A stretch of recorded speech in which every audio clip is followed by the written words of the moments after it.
시각장애인 남성과 결혼한 한 여인이 있습니다. 유복한 가정에서 태어나서 정상적으로 잘 자라난 아름다운 여인이 시각장애인과 결혼하겠다고 하니까 가족들이 모두 반대를 했습니다. 하지만 그 여인은 결국 자기의 의지대로 시각장애인과 결혼하게 되었습니다. 그 여인은 그렇게 결혼을 하면서 그의 친구들에게 자신이 시각장애인과 결혼하게 된 이유를 두 가지로 설명했습니다.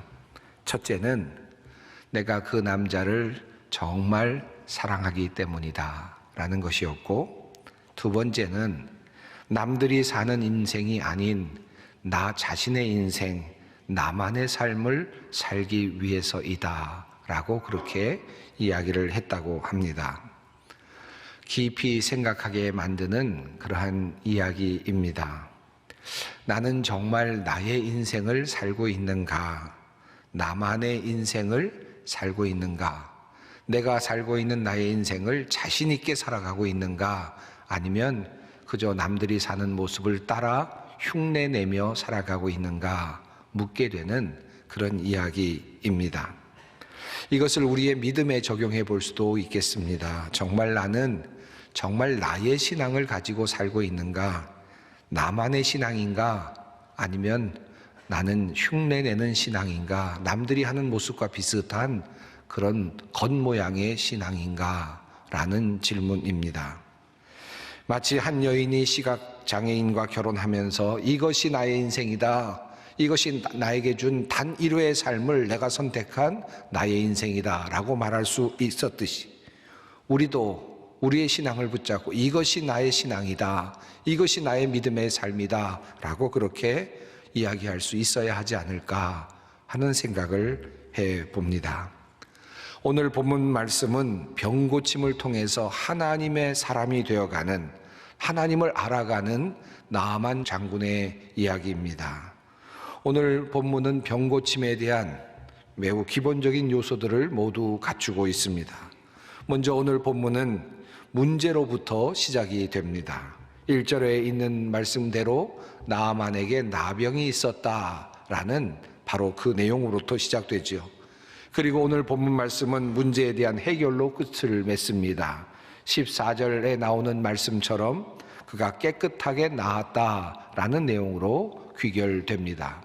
하지만 이 나아만의 이야기는 여기서 끝나는 것은 아닙니다. 이후에 이제 그가 흙을 가지고, 그 땅에 이스라엘의 흙을 가지고 고향으로 돌아가겠다고 그렇게 요청하는 이야기, 그리고 또 이어서 게하시와의 관계를 통해서 하나님께서 주신, 자신에게 주신 그 선물이 하나님께서 값없이 주신 선물이라는 사실을 깨달아 알게 되는 장면, 그리고 자신이 고향 땅에 가서 많은 이방신들과 함께 살아갈 때 어떻게 하나님을 섬길 것인가에 대한 결단 등 그와 같은 이야기들이 계속해서 이어지고 있는 이야기이기도 합니다.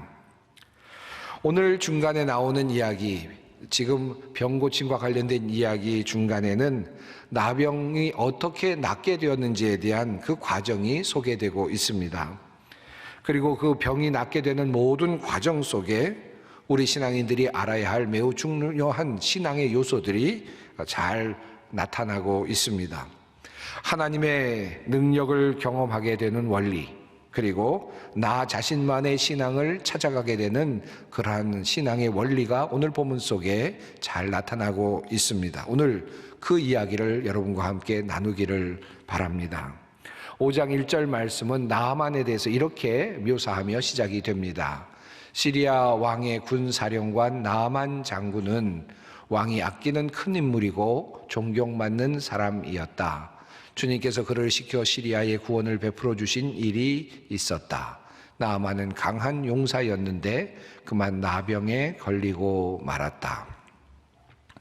아람군 사령관, 시리아의 사령관 나아만 장군 이야기는 흥미로운 이야기로 시작이 됩니다. 나아만은 왕이 아끼는 그러한 큰 인물이고 존경받는 사람이었다라는 말부터 시작됩니다. 우리가 사용하는 개역 성경에는 주인 앞에서 크고 존귀한 자였다고 그렇게 소개되고 있습니다. 아마도 백성들 앞에서 또 왕 앞에서 매우 신임을 받고 존경을 받았던 그런 사람임에 틀림이 없습니다. 그런데 이러한 나아만에 대한 설명과 더불어서 두 가지 사실을 성경은 덧붙여 설명하고 있습니다. 여호와께서 전에 그에게 아람을 구원하게 하셨음이라. 이 말씀이 참으로 놀랍고 독특합니다. 원어 성경은 분명히 이곳에서 야훼, 여호와라고 하는 즉 그 이름을 사용하고 있습니다. 하나님께서, 이스라엘의 하나님이신 그 여호와께서 시리아의 군대 장관 나아만이 시리아를 구원하는데 큰 일을 하도록 만들어 주셨다. 그에게 힘을 실어 주셨다라고 하는 뜻입니다. 아직 하나님을 알지 못하던 때입니다. 하나님의 이름조차도 알지 못하던 때입니다. 그저 시리아에 충성된 군인이었고 장군이었을 뿐입니다. 그는 이교도입니다. 그런데 하나님께서는 이미 그와 함께 하셨다.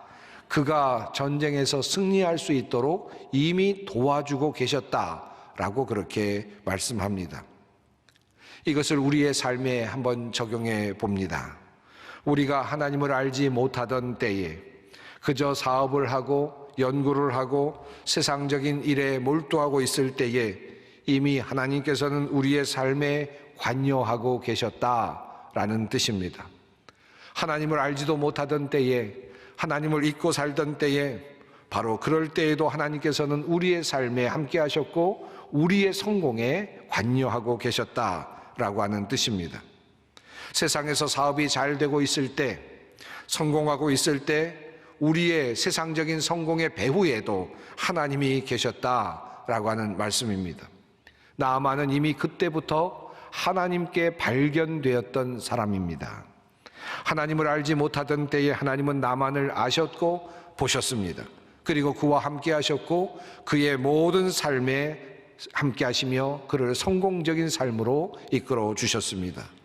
이미 그는 하나님께 발견된 사람입니다. 이것이 바로 그의 첫 번째 은혜입니다.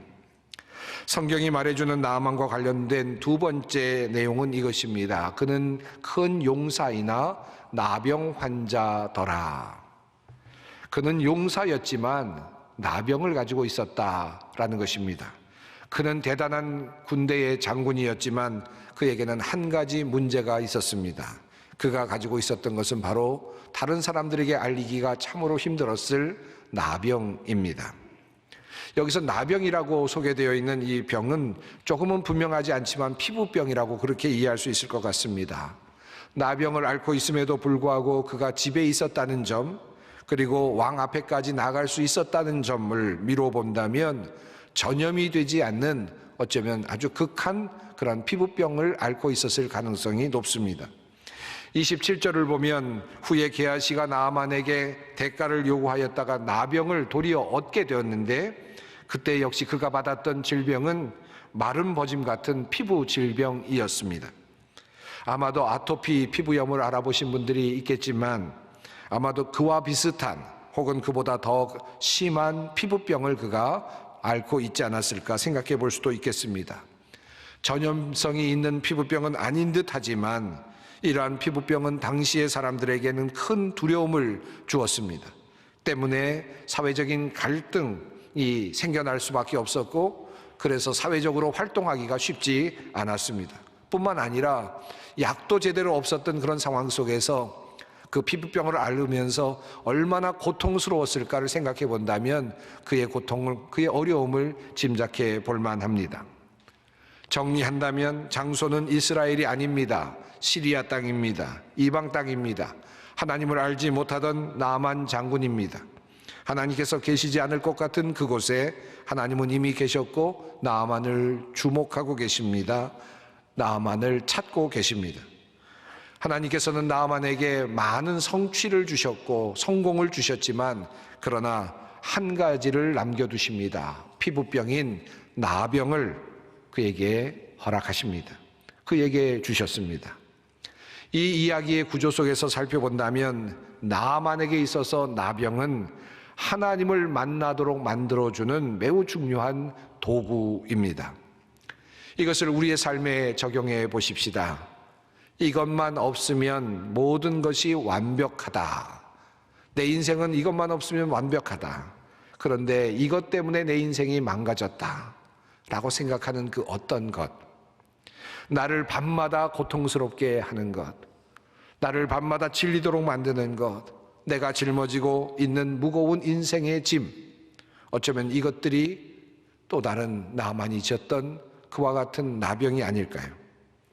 본문에는 나오지 않습니다마는 시리아에 있는 예언자에 대한 소식을 듣고 나만이 선뜻 길을 나서는 모습을 볼 때 그는 아마 시리아에서 여러 가지 시도를 했을 법합니다. 모든 시도를 다 했지만 방법을 찾을 수 없었던 것 같습니다. 희망이 없었다라고 할 수 있겠습니다. 미루어 짐작컨대 이 병은 그에게는 희망을 주지 못하는 절망적인 병이었습니다. 그를 끊임없이 괴롭히고 밤마다 힘들게 하는 그런 병이었을 가능성이 높습니다. 객관적인 신앙도 중요합니다. 신학자의 하나님에 대한 이론적 그런 나름대로의 정리도 중요합니다. 그러나 내가 만난 하나님, 나는 이런 곳에서 하나님을 만났다, 나는 이런 곳에서 이렇게 기도했더니 하나님께서 나에게 이런 것을 주셨다 라고 말할 수 있는 나의 신앙, 이것이 필요합니다. 만약에 나의 문제를 해결받지 못하고 문제 가운데 역사하시는 하나님의 은총을 경험하지 못하고 우리가 교회에 나오고만 있다면, 그래서 소문으로만 누가 은혜를 받았다더라, 누가 나았다더라, 하나님의 은총을 누가 입었다더라 하는 소문만 듣고 교회에 나오고 있다면 그것은 나의 신앙이 아니라 그저 일상적인 신앙, 상식적인 신앙에 머물고 있는 그저 신도일 뿐입니다. 여러분에게 나병은 무엇입니까? 여러분의 깊숙이 숨겨져 있는 상처 덩어리는 무엇입니까? 그 문제는 바로 하나님께서 여러분과 하나님이 만나기 원하시며 여러분에게 주신 바로 그 선물입니다. 준비된 선물입니다. 보기에는 더럽고 그리고 남들도 이것을 보면 다가올 것 같지 않은 나의 아픔이지만 바로 그 아픔을 주시면서까지 하나님은 우리를 만나기를 원하고 계시는 것입니다. 그 문제, 그 나병이 바로 하나님과 만나는 통로입니다. 통로가 되어야 합니다. 우리는 나아만이 엘리사를 만나는 장면에서, 그리고 요단강에 7번 몸을 씻는 장면에서 또 다른 신앙을 만들어가는 또 다른 요소들을 우리가 보게 됩니다. 나아만이 엘리사를 찾아왔을 때 엘리사는 사환을 시켜서 요단강에 가서 몸을 7번 씻으면 낫게 될 것이라고 그렇게 말씀하였습니다. 이 말을 듣고 나아만은 진노합니다. 그래서 발길을 돌렸다고 성경은 말합니다. 이런 기대를 그는 했습니다. 적어도 엘리사가 직접 나와서 정중히 나를 맞이하고 주 그의 하나님의 이름을 부르며 상처 위에 직접 안수하여 나병을 고쳐주어야 도리가 아닌가. 다마스쿠스에 있는 아마나 강이나 바르발 강이 이스라엘에 있는 강물보다 좋지 않다는 말이냐. 강에서 씻으려면 거기에서 씻으면 될 것이 아닌가. 그는 자신이 생각하는 나름의 해결책이 있었습니다. 나름의 치료의 과정이 있었습니다. 엘리사가 나와서 정중하게 인사를 하고 그리고 무엇인가를 상처 부위에 대고는 깊은 기도를 통해서 아마도 낫게 해주지 않겠는가라고 하는 기대를 했습니다. 그러나 나와보지도 아니하고 그저 단지 물에 가서 씻으라고만 합니다. 요단강보다 더 깨끗한 강이 여기저기 있는데 그런데도 불구하고 요단강에 가서 씻으라고 하는 것입니다. 그는 이렇게 발길을 돌리려고 했습니다. 그때 부하를 통해서 한 소리가 들려옵니다. 장군님, 그 예언자가 이보다 더한 일을 하라고 하였다면 하지 않으셨겠습니까? 다만 몸이나 씻으라 하시는데 그러면 깨끗해진다는데 그것 좀 못할 까닭이 어디에 있습니까? 이것은 하나님을 통하여 하나님께서 예비하신 그런 소리와도 같은 소리였습니다. 오늘 나아만의 이야기 속에는 두 사람의 익명의 소리가 있습니다. 한 소녀의 소리가 앞부분에 나오지요. 이스라엘 백성으로서 소녀로서 그곳에 잡혀와서 종살이를 하고 있었던 한 소녀가 이 다마스쿠스에 있는 이 나아만이 나병에 걸려있는 모습을 불쌍히 여겨서 이스라엘의 선지자에게 간다면 그가 나을 수 있을 텐데 라고 알려주는 그 장면이 첫 번째이고, 그리고 두 번째로 엘리사에게 와서 그가 진노하며 돌아가려고 할 때 누군가를 통해서 전해졌던 바로 이 말씀, 예언자가 이보다 더한 일을 하라고 하였더라도 할 수 있지 않았겠습니까? 라고 격려했던 이 말이 바로 나아만이 되게 했고, 나아만으로 하여금 치료받을 수 있는 은혜로 이끌어 주었습니다. 때로 우리들의 신앙생활에서 이런 사람들이 필요합니다. 그래서 우리의 공동체가 필요하기도 합니다. 함께 격려하는 일이 필요합니다. 우리들의 신앙을 서로 격려하고 서로 함께 하는 것입니다. 이런 사람들을 통하여, 이들의 이런 격려를 통하여 우리들은 신앙의 길에서 쓰러지지 아니하고 또한 살아낼 수 있습니다. 장군님, 그 예언자가 이보다 더한 일을 하라고 하였더라면 하지 않았겠습니까? 라고 하는 이 말 속에 하나님의 방법에 대한 또 다른 질문이 있습니다. 하나님의 방법은 너무나도 쉬운 방법이었습니다. 이런 방법으로 과연 나올 수 있단 말인가 확신이 서지 않는 그런 말이었습니다. 하지만 하나님의 사자를 통하여 선포된 말씀이니, 깨끗하여진다고 하는 말씀이니 한번 믿고 따라보라는 그러한 신하의 권면이었습니다. 이 권면을 따른 나아만이 훌륭한 사람임에 틀림이 없습니다. 그는 자신의 하찮은 부하로부터 들려온 작은 소리에 귀를 기울였고, 엘리사의 말씀을 따라서 요단강에 7번 들어가는 순종을 하게 됩니다. 종종 이 본문을 들고 이단들이 상당히 많이 강조합니다. 이 이야기를 들먹이면서 교주들의 명령에 무조건 복종해야 한다라고 그렇게 적용하며 가르치는 이단들이 상당히 많이 있습니다. 그래서 이 본문은 이단들이 너무나도 좋아하는, 즐겨 사용하는 본문 중에 하나입니다. 엘리사의 터무니없어 보이는 말씀에 순종하는 나아만의 순종의 모습을 자기 자신들에게 그렇게 적용해서 교주의 말에 무조건 복종하라는 해석으로, 또는 목회자의 말에 무조건 순종하라는 그런 해석으로 그렇게 해석을 하는 것입니다. 과연 그렇게 해석하는 것이 옳습니까? 과거에는 엘리사를 통하여 말씀을 하시기도 하셨고 선지자를 통하여 말씀하시기도 하셨지만, 이 모든 하나님의 말씀과 약속은 이미 성경 안에 가득 들어 있습니다. 이 모든 약속은 우리 믿는 자들에게 예스가 됩니다. 고린도후서 1장 20절 말씀입니다. 하나님의 약속은 얼마든지 그리스도 안에서 예가 되니 그런즉 그로 말미암아 우리가 아멘하여 하나님께 영광을 돌리게 되느니라. 하나님의 약속은 예수 그리스도 안에서, 하나님의 모든 성경에 나오는 그 모든 약속은 예수 그리스도 안에서 예스가 된다.